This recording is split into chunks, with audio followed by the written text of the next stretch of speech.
Hello बच्चों, चलिए प्रश्न को पढ़ते हैं। प्रयोगशाला में डाई हाइड्रोजन निर्माण किस प्रकार किया जाता है? तो प्रयोगशाला के अंदर जो डाई हाइड्रोजन का मतलब होता है हाइड्रोजन गैस H2 गैस का निर्माण कैसे किया जाता है। सबसे पहले हम लिखेंगे मुख्य अवधारणा और मुख्य अवधारणा में लिखेंगे H2 निर्माण की प्रयोगशाला विधि। तो प्रयोगशाला के अंदर कई विधियों से हाइड्रोजन का निर्माण किया जाता है, जिसमें से पहली विधि है कि दानेदार जिंक जो होता है, दानेदार जिंक पर तनु HCl या तनु H2SO4 डालकर जिंक के ऊपर, जिंक जो हमारे पास दानेदार जिंक होता है जो कि ठोस अवस्था में होता है, इसके ऊपर हम H2SO4 या तनु HCl डालेंगे तो वहां से आने वाले दो H+ आयन जो है वो इस अभिक्रिया के अंदर भाग लेंगे और वो क्या बना देंगे, इस जिंक को Zn+2 एक्वस रूप में बना देंगे और साथ में हाइड्रोजन गैस का निर्माण करेंगे। ठीक है। और ऐसे ही जिंक के साथ में अगर HCl का प्रयोग किया जाए तो हमारे पास ZnCl2 प्राप्त होता है और साथ में हाइड्रोजन गैस प्राप्त होती है। ठीक है ये। और दूसरी विधि में इस तरीके से एक तो हाइड्रोजन गैस प्राप्त की जाती है। दूसरा तरीका ये होता है कि हमारे पास जो जिंक धातु होती है उसका जलीय क्षार के साथ में अभिक्रिया करवा दी जाए। जिंक की जलीय क्षार के साथ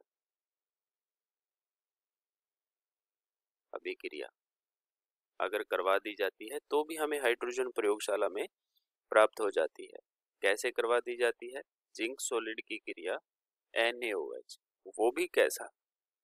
जलीय। जलीय का मतलब होता है एक्वस। ठीक है। और इसकी जब हम क्रिया करवाते हैं तो हमारे पास क्या प्राप्त होता है? ZnO2 वो भी एक्वस में, और साथ में क्या प्राप्त होता है? हाइड्रोजन गैस प्राप्त होती है। इसका नाम होता है सोडियम जिंकेट।